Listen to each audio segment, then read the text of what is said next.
I had a toy car and my brother stepped on it when he was heading out your door.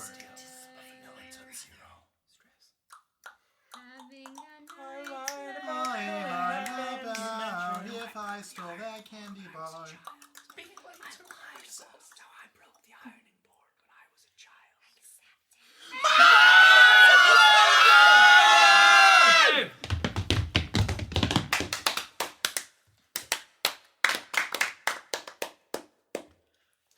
I lied about where I was going!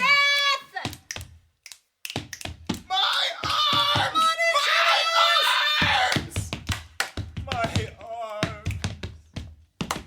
Hold it, Mason! Hold it, Mason! Hold it, Mason! My elbow! My oven!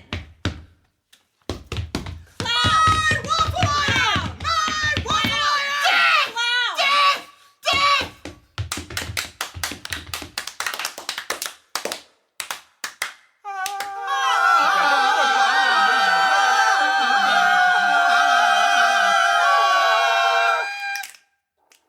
How? What? Where? Really? What? Robot!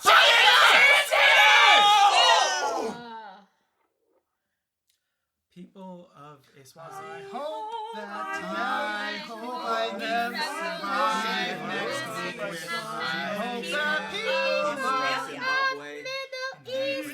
my worst fear. I never get in a car accident. I hope that we almost never have to completely destroy someone. Worst fears.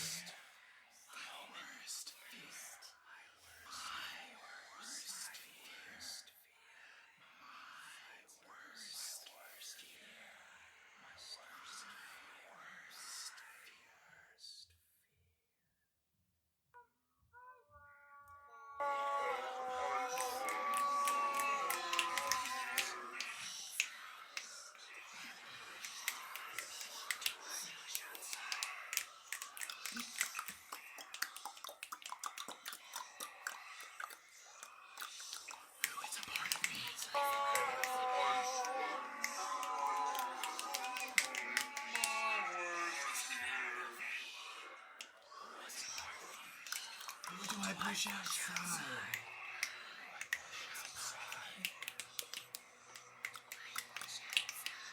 My hands.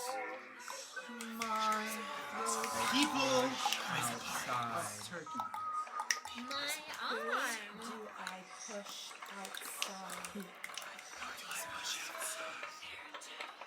Their hands.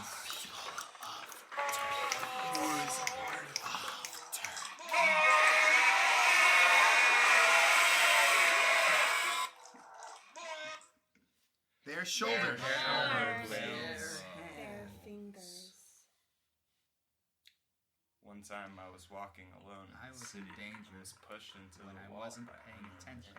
I was hiking was in the visiting woods New with my Orleans. friends at camp, And there were several people. and I One heard time I was fishing follow with my bear. dad and brother. One over time, and we had to climb a I tree. was at my grandparents' house and I was being chased by a snapping turtle in the river in the backyard.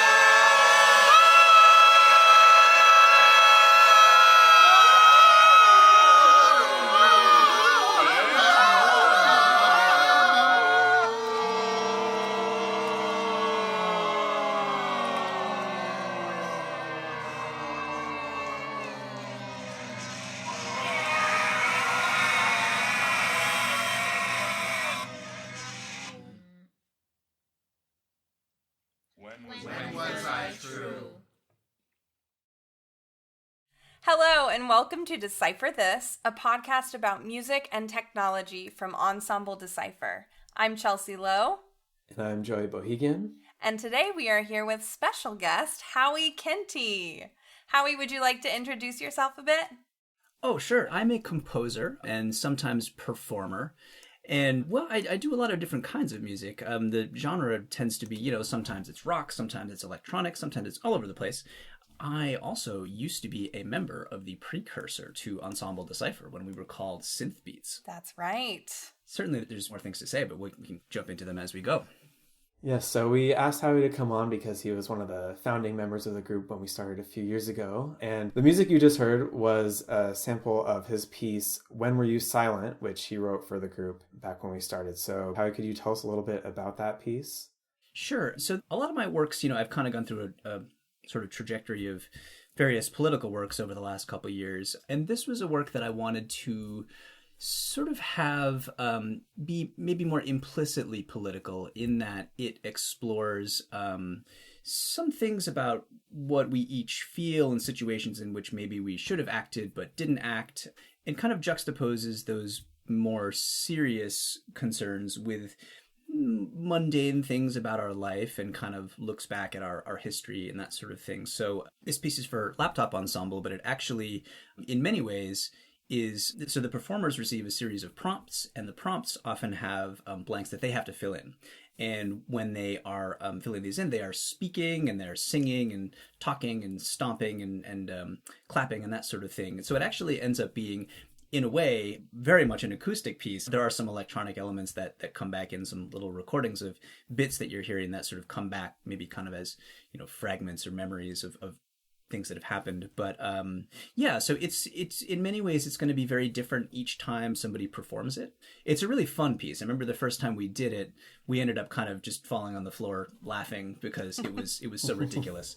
Certainly there were things that had to be changed, but there's moments where you're called on to talk about the thing you ate last night, moments that you're called on to talk about something that happened in your past. There's moments of confluence where everybody sort of sings together or claps or stomps a certain number of times. So it kind of goes through these different phases and phrases, as you can hear in the recording.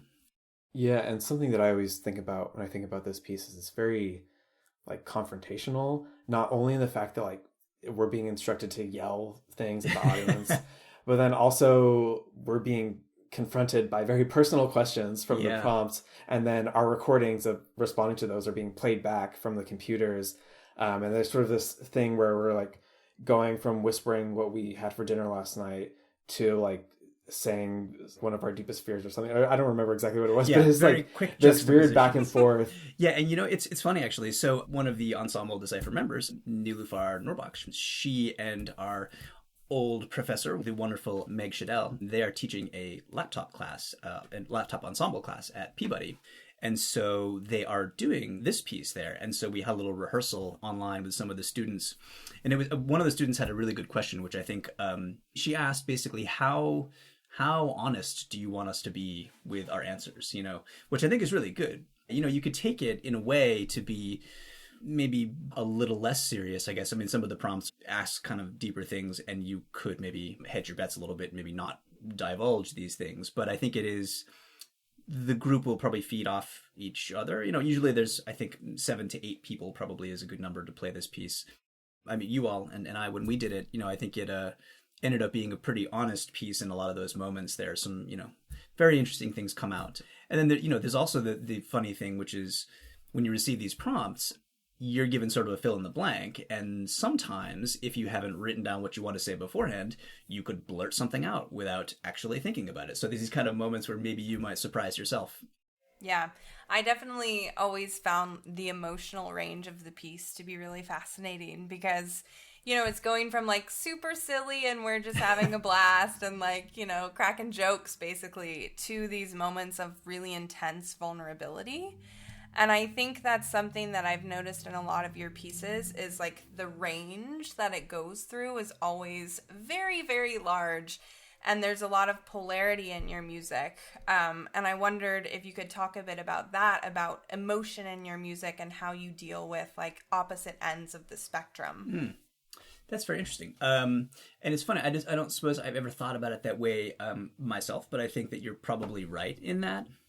Yeah, I guess so. So, my background is rock music. So that's kind of the aesthetic that I often kind of, not that every piece sounds like it is a rock piece in any way, but it just that's sort of the background. And so, I certainly have this love for like outbursts of screaminess and, kind of loud, raucous stuff. But at the same time, there is something, so nice in accessing like really deep subtlety and very quiet moments. And I think that juxtaposition really appeals to me. Yeah, emotionally. I guess that's a good point, Chelsea. That's very insightful. I like that. So you mentioned, you described this piece as implicitly political. And Yeah. this is something that's I've noticed across a lot of your works in recent years. There's political themes sort of from different angles, of whether I'm focusing on like the psychology of one particular person or on the effects of political decisions. So I was wondering if you could talk a little bit about, in general, why you're interested in political music, and you are thinking a lot about theater as well, and also what role technology plays in that kind of music. Yeah, sure. Absolutely. Yeah. So, well, certainly, you can't really talk about this without failing to mention a huge impetus over the last, couple years, which has been Donald Trump, obviously. And so, I think I've always been interested in theatricality. Some of my pieces have been kind of performance art-y, or sort of strange. I mean, I guess there's always a thing that for me, I'm interested in grabbing the audience in some way. So often there's kind of like a little sort of hooky thing. I mean, almost like a gimmick, but not a gimmick. Almost more just like, you never know what somebody's state is when they're coming into experiencing your piece, So I always want to kind of do something to kind of just shift your mindset just a little bit and kind of pull you into it. And so the theatricality of music has always been a thing that I've been very interested in, whether it's even in sort of a standard kind of chamber piece or whatever, just having the performers do some kind of action that is unusual, that makes people just stop for a second and kind of pay a little more attention. So that to me is always very appealing. I think it also does probably get back to, like you were saying, Chelsea, the extremes of, emotional stuff. I mean, you can have kind of like a big outburst that really shakes people for a second and then, brings them back. So, yeah, I think the theatricality was always there. Donald Trump, the man is absolutely fascinating to me. I mean, in a way, he's profoundly empty and so ridiculous. So, but at the same time, he's like this bottomless, amazing pit of need. And so when he was elected, a friend of mine had asked, he was doing a kind of, it was a cabaret. This is a friend of mine, Patrick Scoris. He's a great theater artist. And so he was organizing this kind of MC, was a show, like a military show, but it's for all the drones and all the for the dead robots and things of our future wasteland.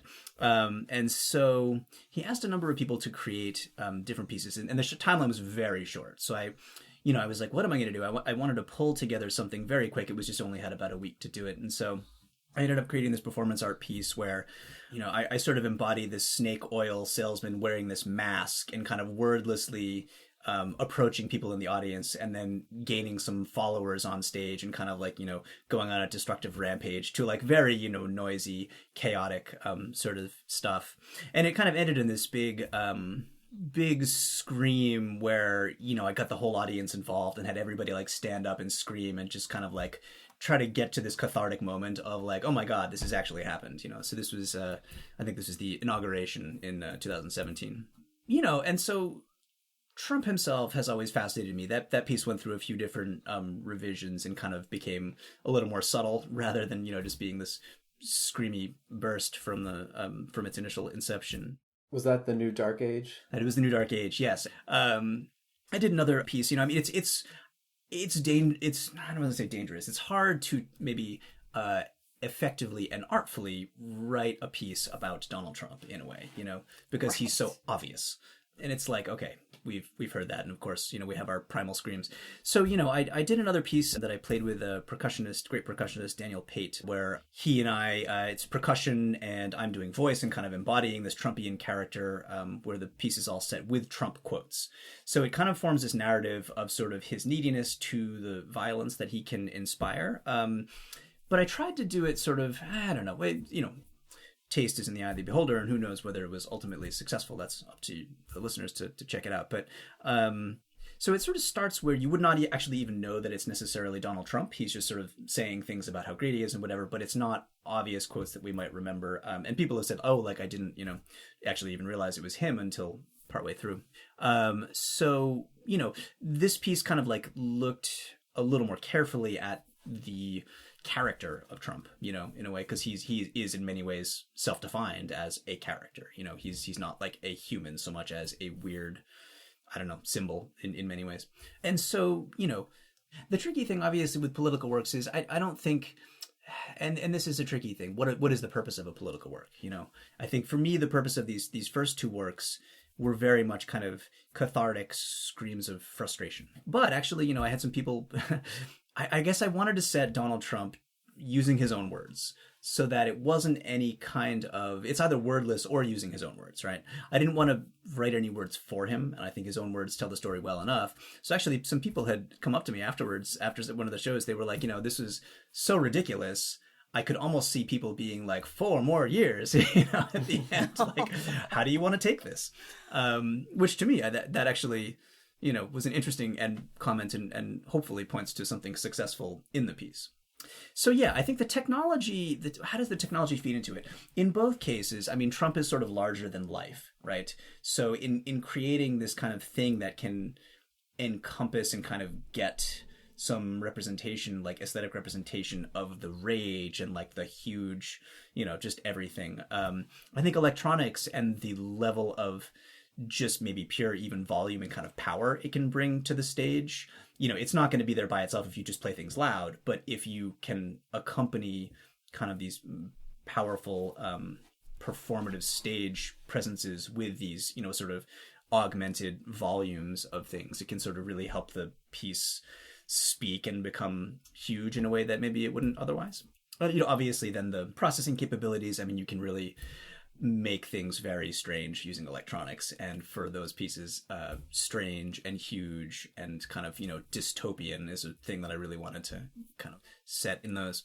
Yeah, so then I guess it's tiring to think of him all the time, and it is maybe oh yeah, I mean, right? So we have to move on. We have to move on from there a little bit. So the works that I created next over the next couple of years were sort of setting texts in a way where we are looking at maybe more of the effects of the administration and him himself on other people. So I did a piece for this great group called F+, a trio, and this piece was called Horror Scene, and basically imagined the Trump administration as a horror movie, and so kind of set these horror movie tropes in a way lyrically for the instrumentalists to sing. In a lot of these pieces, I end up with the instrumentalists actually singing themselves. There's something very kind of personal about it, I guess. So yeah, then the next two pieces that I had done, which were kind of a pair, were both about immigration policies. So I did a piece with Kathleen Sepove.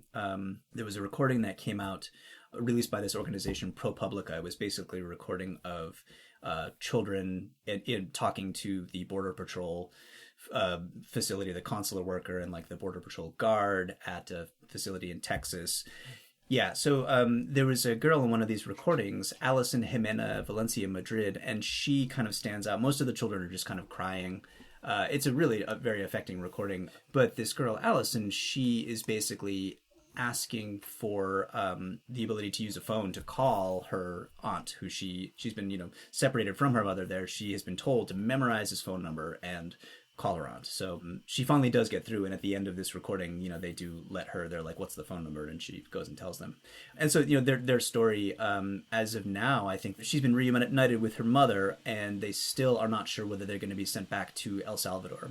But this recording was just, extremely affecting. And so this piece with pianist Kathleen Sepove sort of has piano and a microtonal piano. So there's piano and electronics, and then Kathleen is singing some of these parts, and the text is all just, the children crying. Some of these things are kind of embodied in the music, and they're asking the consular workers for help, and the consular workers, one of them is trying to cheer them up. I mean, it's a very sort of strange recording that's very affecting. And another piece around the same time deals with the story of a family basically who's separated. Jason Rochester is the father, and Cecilia Gonzalez is the mother. She came to the U.S. from Mexico illegally 18 years ago when Donald Trump was elected. She was afraid of being deported, so she self-deported, went back to Mexico, but of course on trying to get in, because she had overstayed her visa in the first place, they would not let her back in. So Jason Rochester has been with their son in Georgia. She's been in Mexico, and the only way they can communicate is, through, if he goes to visit her there, the only way they can talk is, through video chat. So, I mean, it's very, very, very strange. The complication here is that he actually had voted for Trump in the first place, thinking that, Trump was going to deport the bad people. But, of course, it hits pretty close to home a lot of times. So, it's a very, very, very complicated situation. So I said a number of, quotes of theirs in to kind of detail this narrative of the whole family situation and how they're still left in limbo. They don't have any kind of resolution to it at this moment. I actually talked to him. He's become since a big crusader for trying to get immigration laws changed, trying to figure out ways to appeal to ICE. And it's very interesting. I mean, he basically said, it's a strange idea to set this to music, but anything that is helpful to getting attention to this, he's been big on social media trying to get like anybody, celebrities, all these people to help change their situation.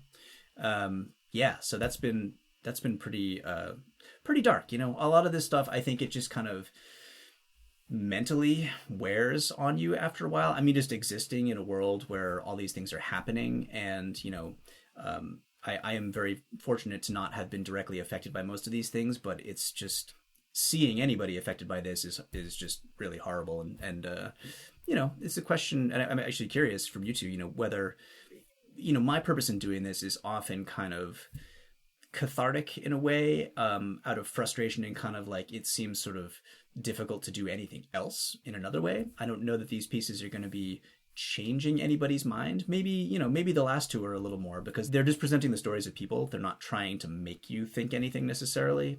Though I would say that probably from the way they're set, it's probably clear how I feel about it. But I don't know. I guess I'd be curious to hear from you two. What do you think? Can political music actually change anybody's mind in this way? Yeah. Well, I think specifically with these pieces that you've talked about, with the shift from the focus on Trump as the character to the effects of his policies, there's also a shift in what the political music is doing. Like, rather than, hey, look at this guy who's doing these crazy things, to like, there are these terrible things that are happening and I'm going to make you not be able to look away. You have to sit there and be uncomfortable with this. Like, you can't just pretend that it's not happening. I don't know if that's what you were thinking of. You're saying it's more maybe of a cathartic thing for you to work through these things yourself, but it's something else if you're watching that piece and you know that that's what it's about, and you have some sort of recorded elements as well that are linking you to that. You can't not think about it, when sometimes that's the easier thing to do, is to just not think about it if it's not affecting you. Yeah, absolutely. Right. And I think the human element is really important. I'm like personally super interested in humanness in music. And I think making it personal like that, where you're presenting a real situation, a specific situation. And for me, people in my life, when it seems like they're not getting the gravity of certain situations, it's because they don't have a connection to seeing it in their lives happening. And so I think the human level of things, I just think humans innately want to help each other. And when we're not helping each other, it's because we're so far removed from the situation that we're not realizing the gravity of it. Absolutely. Yeah, and I think actually that's a really good point. And I think what it has to do is sort of like who you consider in your tribe, right? Who is you and who is other, so yeah. Can we do anything to make the people who are considered other now be considered part of you in some way? Right. And yes. I'll mention too, like, it's good to keep in mind as well, like, if you're in a position of privilege where you're not being affected by these things, you don't want to only be writing music about it, right? There are other things you can be doing more concretely in addition to that to help people. Yeah, absolutely. And I think there are very thorny issues with, being somebody who's in a position of privilege. You don't want to be sort of exploitative when you're writing these things. So it's, it's a delicate kind of balancing act. You want to present these stories without, and they're real people. I mean, obviously, so it's not, it's not a movie. This is like actually happening, and these are real people who are affected by this. So how do we do that respectfully? How do we do it where we're trying to get things changed, rather than somehow exploiting this for dramatic effect, of course. Yeah, that's a great point. And it's not, it's very thorny and difficult. there are things that succeed better and things that succeed less, and hopefully you're always learning about better how to do these things. Yeah, actually, a good point to kind of bring this around to the piece that we talked about before, When Were You Silent? A friend and I, also a composer, Sonny Nabel, composer, great performer. Sonny Nabel and I had hosted a couple concerts and hope to do some more of a series called State of Emergency, where basically we would try to get people playing progressive pieces so that we have, an interesting and hopefully diverse group of pieces and performers and composers, and then also link up with a progressive cause, some kind of, nonprofit where we can actually sort of make a concert themed around this, and then have actually somebody from the group come down and talk to us, tell us other things we can do to be more involved. And that's been really successful. We've worked with the NYC Immigration Coalition, which has been great. We're hoping to do a few more of those in the future. What made me think of this kind of to bring it around in a way was When Were You Silent? You want to leave people leaving the concert where they feel inspired to go actually do something. So we actually did a version of When Were You Silent there, where it ends in this kind of with the original piece, everybody's sort of looking at their own laptop and the performers are all involved. At the end of the show, we try to get the audience involved and actually project it onto the wall, some prompts for the audience to all do these, group actions together. So I think it's very much, how do we get whole groups motivated? How do we actually turn this into some kind of thing that isn't just musical, but actually pairs with something that hopefully gives people the opportunity to do actual action? Yeah, and I think so. Since then, I guess I felt the need to kind of take a different tack on it. So it's almost gone from really raucous pieces that are explicitly Trumpy into more directly political, but focusing on other people. And then more recent pieces have been sort of political without text. I did a piece, Futility, and this is with Flauta d'Amore project. So it's for Flauta d'Amore, which is a very interesting and rare flute in A, along with 4 string players and electronics. And what we hear is sort of the flute presenting these ideas out into the world, and the strings kind of picking up and taking and kind of echoing some of these ideas, but sort of facing off against this static that sort of keeps creeping in, and then at times totally overwhelms the players, and kind of, I guess I would say it's political, but it's sort of political in an implicit way where it's a little more kind of, maybe there's not a solution to this. There are just so many things going on that we are going to be consumed by because, we're looking at climate change. Very little is happening on that is going to be constructive in terms of, the big picture. We have goals that we're supposed to meet if we're not going to have terrible, terrible consequences, and we are totally failing to meet those goals, 100%. And looking at the way that the country is going and sort of the intractable divides between people, sometimes all you can do is just sort of be overwhelmed by it and there isn't a solution. It's a little dark, but, sometimes revel in the darkness.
So you were just listening to Futility by Howie Kenty, performed by Ginevra Petrucci. And now I think this would be a good point to move on to some of your more recent and future projects. So you're in this duo, Ju-eh+Hwarg. It's a singer plus you doing stuff with electronics. Could you also maybe just explain what Hwarg is? I think it'd be interesting for people to know. Yes. That's a good question, Joey. I want to know. Well, okay, so here's the thing, is the story is much stupider than the name. Well, depends how stupid you think the name is. You know what? I'm going to leave it a mystery for now. Let's just say it is the... it's a thing I'll reveal in person, but I don't always reveal on, official platforms. So we'll keep it mysterious. Wow. You'll have to meet me in person to find out. Let's just say that Hwarg is a corruption of my own name. We'll say that. And, sort of a certain kind of works of a certain sort of stylistic aesthetic end up falling under the Hwarg umbrella. So my good friend and collaborator, Ju-eh, his real name is Ju-eh+Chun, but he goes by Ju-eh. He's just a very funny and open for anything kind of person. So we have our duo, Ju-eh+Hwarg, which is basically, it's a voice and electronics, but also very performative and kind of strange. We've done in the past a couple productions where we've sort of done collaborations with music, electronics, singing, talking, audience interactions, and they're kind of like hybrid multimedia, solo operatic things. Oftentimes it can be very confusing for the audience because there are strange things that are happening. It can be, sort of beautiful and poignant, but also very, very silly. So he and I have worked together a fair amount, and it's always a great joy to work with him because anything goes. And I think there's a lot of trust in the collaboration where if somebody's like, I really believe in this particular thing, we need to try it and kind of flesh it out and see how it goes. That tends to work really well between us. So Ju-eh has started a new project. I'm super excited about it. So we have our own little piece within this, but the larger project is called Project Ju-eh. It basically is a collaboration between him and 5 different composers. Ju-eh, myself, Ju-eh is a composer within this. There's Kamala Sankaram, Nilüfer Norbaksh, also a member of Ensemble Decipher, and Garrett Fisher. And so the overarching concept is that each of these composers is reworking an aria of some kind, and they sort of follow there are some older ones. Ju-eh is working with a Bach St. Matthew Passion aria. I am reworking a Monteverdi aria from the Coronation of Poppaea. Kamala is working on Bizet's Carmen. Nilu is doing a Dvorak aria, Song to the Moon, I believe. And Garrett Fisher is doing Philip Glass's Akhenaten, an aria from that.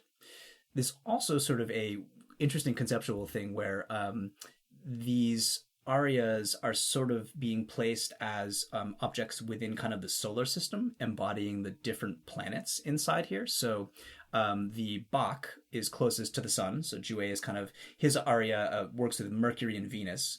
Mine with Monteverdi, it's Earth and Mars. So it's kind of the most maybe like us as humans, but also very angry and warlike. As we start getting further out, like Carmen is Jupiter and Saturn. Nilu's Dvorak aria is Uranus and Neptune. And Garrett's is this hypothetical planet X. So, we get further and further out and the music kind of gets more and more abstract in different ways. So it's basically a reworking of the Disprezzata Regina aria from the Incoronation of Poppaea. And the Incoronation of Poppaea, basically, the plot of this original aria has to do with Nero, and Octavia is the one who sings this Disprezzata Regina aria, and she's being sort of supplanted by Poppaea, Nero's recent infatuation. So she has this big angry aria where she goes through and curses him and calls on the gods to strike him down with lightning and all kinds of stuff. So it's really interesting. This is one of the things I'm most excited about working on now, where we have these original arias, but we can really do whatever we want with them.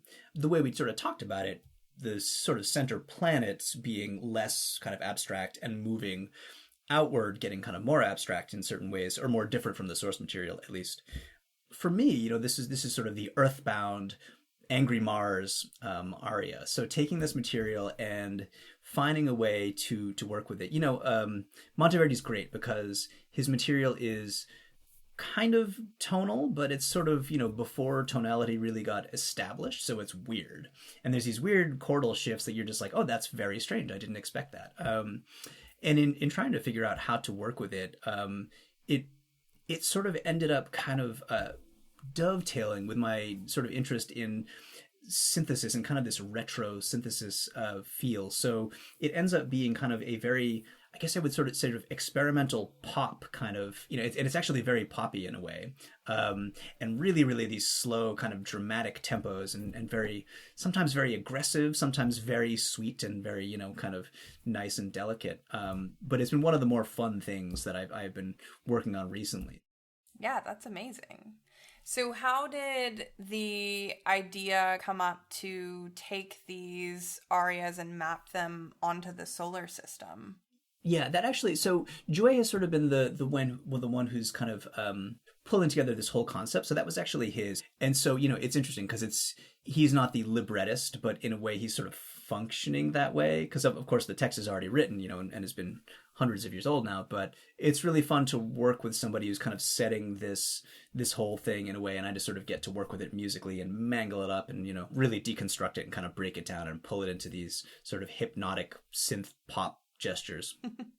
Is the transformation mostly coming through your use of the electronics or also through the vocal part itself? I mean, it's been interesting with this piece. Basically, I kind of went to it and sort of laid out something to go along with all of these vocal melodies as they were and kind of sort of more or less faithfully arranged it for electronics, taking the continua with it and working with that.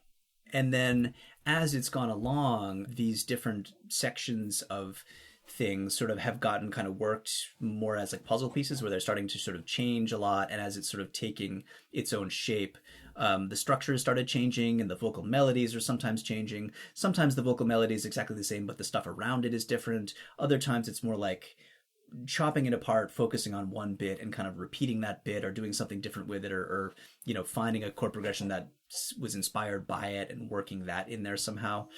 So it's kind of all over the place. I guess I'm avoiding your question in a way because it is sort of all those things. Is there any type of thread through the different pieces? Like, did the composers work together at all? Yeah, sure. That's a great question. I would say that each of the pieces have their own aesthetic and kind of stand alone in that way. But I would say that much of the work that Ju-eh and I have done is sort of like about identity and sort of figuring out things about yourself. So the overall piece, I think there's a sort of a journey from kind of this center of oneself in the sun to sort of the outer reaches of, where we could go with ourselves, sort of stretching personal boundaries, stretching kind of like what is opera, stretching that boundary, kind of pulling on these things. So, it is a kind of conceptual thread, but each of these do have their own sort of aesthetic. I mean, the other nice thing is working with visual artists is great because finding a way to present these all can really be tied together by, video projections. He has just found, and I don't have their names handy right now, but these great costume and makeup artists, who are going to work on for our piece. They've been imagining this whole giant like mirror dress for this, cool. Angry, like burning Octavia. Oh, it's so cool. I'm so excited about it. That's awesome. Great. So now let's listen to an excerpt of Howie's Octavia, performed by Ju-eh+Hwarg. Disprezzata regina, regina,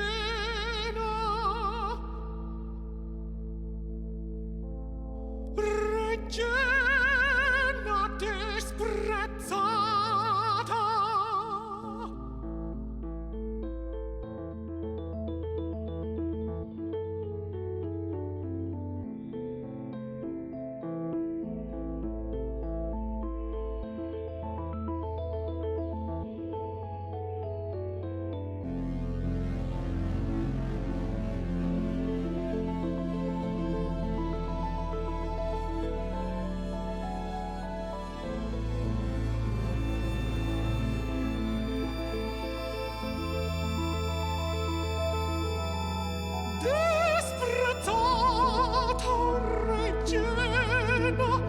Del monarca romano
Yeah, that sort of it brings up an interesting thought about like your role as a performer as well, especially with this duo and you're performing with electronics. Can you talk a little bit about that? Yeah, sure.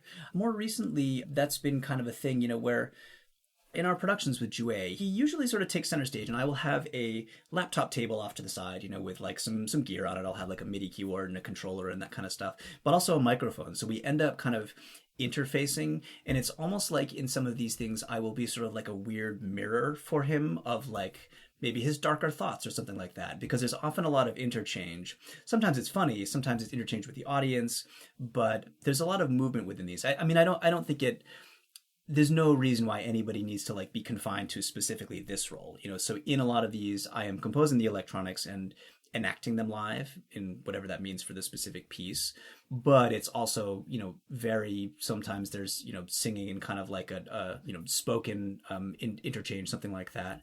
I've been sort of on a quest to figure out what is my ideal performative setup as an electronic composer and performer. And I had a really fun experience working with Ju-eh+Han. And so Ju-eh+Han is a composer and pianist at Princeton. And the pipa player, Min Xiaofen. Xiaofen is a great pipa player and singer. And so we did this collaborative piece where I was doing electronics and basically had feeds from both of them. And it's kind of this, there's video and there's, like speaking and all sorts of stuff. So, very kind of multimedia and multidimensional in the way that the projects with Ju-eh have been. But, figuring out like, okay, well, it's great to be triggering things, but how can we actually interact with what's going on stage? So for me, it's very much about, kind of working with the performers, the other performers, the instrumental performers a lot, and then kind of seeing like, okay, what can they give to you and how can you react and make sure you can do it quickly and send stuff back to them. So for me, I've actually kind of settled on a platform of like usually using Ableton as the sort of centerpiece of everything. And I will typically have... I'll typically have like a keyboard with knobs and faders and that sort of stuff where I can control volume and kind of add some processing to all the input that I'm getting. And then also have another keyboard that's controlling stuff inside Max MSP. I have a patch that I've made that kind of allows me to quickly record things and flip them backwards and play them back and all that kind of stuff. And so, being able to know your own setup and know what works for you in that sense has been really good. And I think I've actually gotten to a place where I feel pretty good about being able to perform a proper duet with somebody, just using what they're doing as source material, recording it, sending it back to them in whatever way, processing them live, all that good stuff. I actually I'm super excited about this. It is a Music sensor. It's Mugic. Do you guys know about this? Yeah. Yep. Yeah. So I just ordered one of these. It's basically a little tiny, it looks like a sort of a little tiny toy car kind of size. And it is a sensor control that will send information into your computer, and you can do whatever you want with it. So of course it's nice to have a keyboard and all that good stuff, but if you can do those gestures kind of performatively and physically by affecting the sound, using your hand, using whatever, that is also a wonderful tool in the arsenal. So I'm very excited about that. I have not yet gotten into it yet, but That will be fun to work with. I'm very excited about it. Yeah. Yes. And actually, I was curious because I had watched the concert that you all did just on Sunday, and I wanted to ask you about, let me flip the tables here, flip the script. I want to ask my interviewers about performativity with a laptop ensemble. Obviously there's the whole online sort of thing, which is one frame of it. Maybe let's put that to the side because I know you had some great discussions with other folks about telematics and whatever. I'm curious about sort of your thoughts on performativity when the primary tool is something that, when we watch a performer play on a violin or do something, the actions and the sound and sort of the emotion are like very viscerally connected for the audience members. We can see that interaction. So I'm curious about your thoughts on performativity with a laptop. And a laptop, obviously if you just leave it at that, like the audience can't see what you're doing. Even if they could see what you're doing, they might not understand. So like projecting the screen may not be any help. So I'm kind of curious about how you all handle those sort of things in let's say in live context where you're actually physically in the space with people. Yeah, we're sort of consciously not calling ourselves a laptop ensemble anymore. Ah, We went through okay. a transition period where we said formerly a laptop ensemble, but I sort of cut that out. I like it. Brought an end to that. We're trying to do more things that use not things besides a laptop as our instrument. Actually, a lot of the pieces that we've been doing recently use things other than the laptop. And the ones we did Sunday, some involved acoustic instruments. For Lainey's piece, we were singing. What other piece did we do? Oh, Eric's piece. That's a laptop piece for sure. And, since we did a demo, you could kind of tell what was happening because we were explaining it. But yeah, I thought that was very effective. I like that a lot. Yeah, and I think it's interesting because, a lot of people don't know what we're doing. And even when we explain it, you might not quite get it. It's tricky. It's tricky. I sometimes don't even know what we're doing, but I know what to do to play the piece. But I don't always understand exactly how it's working, depending on what platform is being used and how familiar I am with it. But I think it definitely puts an emphasis on what you're hearing, and it makes you experience that sonically in a more intense way because that's really where the emphasis is going in moments like that. Yeah, I think, it's obviously different for every different piece also, so. Yeah, it's like learning a new instrument for each piece. Yeah, it totally is. Absolutely. So do you have any upcoming projects you'd like to share with us? One thing that is coming up, and this is still kind of in the works, I'm not sure if it's going to happen or not, but I had a friend, he lives in Hamburg, he's the composer Dirk Schottner. He contacted me recently, actually, very surreptitiously maybe, because I'd been working on this demo of, this reworking of this Monteverdi opera. I'm very excited about this. I don't know if it will happen or exactly how it will happen, but we're going to try to, along with another composer, Tjard Kirsch, try to find some way to do a revisiting, kind of reworking of Puccini's Tosca, the opera. So we're looking to present this in August as part of this festival, the Bergedorfer Music Days Festival. So, we've talked a lot about this. I guess I'm not going to go too into detail about it, but I think it's interesting because it is one of the things, sort of, how do we present these things in a pandemic or maybe coming out of a pandemic? We don't know where we'll be at. Our ideal is to present this thing, sort of as a reworking. And this is really, Dirk is kind of the coordinating person on this and sort of our our main idea person, I guess I would say, but looking at Tosca as like an opera of disinformation, and kind of looking at how that interfaces with, the idea of this fascist state, and kind of where we are now in some parts of the world where, fascism is rising, and we see, bits of that at home, and weird xenophobia and nationalism. So our idea with this, which I'm not sure we're going to get to do, the format is still changing around. So this is interesting because of the pandemic, just looking for funding and looking for what's possible in terms of like, how many people can we put in a space? Do we have to do it outside? If that's the case, how do we manage things like electronics, right? How do we do some kind of live performance with this? The hope is that we can get some kind of live performance with probably 3 singers for the main characters, and, some actors, and, a small chamber ensemble to do this in Hamburg, in Germany, along with electronics, and sort of like basically reworking this chunks of Tosca and, other related pieces into kind of like this dreamy electronic fabric with, other live players. But we'll see how that shakes out. That's something that I'm really excited about. Kind of, it's fun, I think, to involve electronics in opera. And obviously we're seeing that a bit, but like, specifically to kind of rework things and really mangle them up and kind of, re-envision what opera can be and how electronics can change what that is and extend its boundaries and all those good related things, Yeah, great. Well, we'll look forward to seeing more about that. Yeah, Hopefully it'll actually happen. Yeah, I know. We'll see. Fingers crossed. Before we end, how can people find out more about you if they want to hear more of your music? Yeah, sure. You can find out events and music, all that good stuff at hwarg.com. That is HWARG.com. Adds more suspense to knowing about the name. That's true. Yeah, you still can't find out. You have to ask me personally. All right.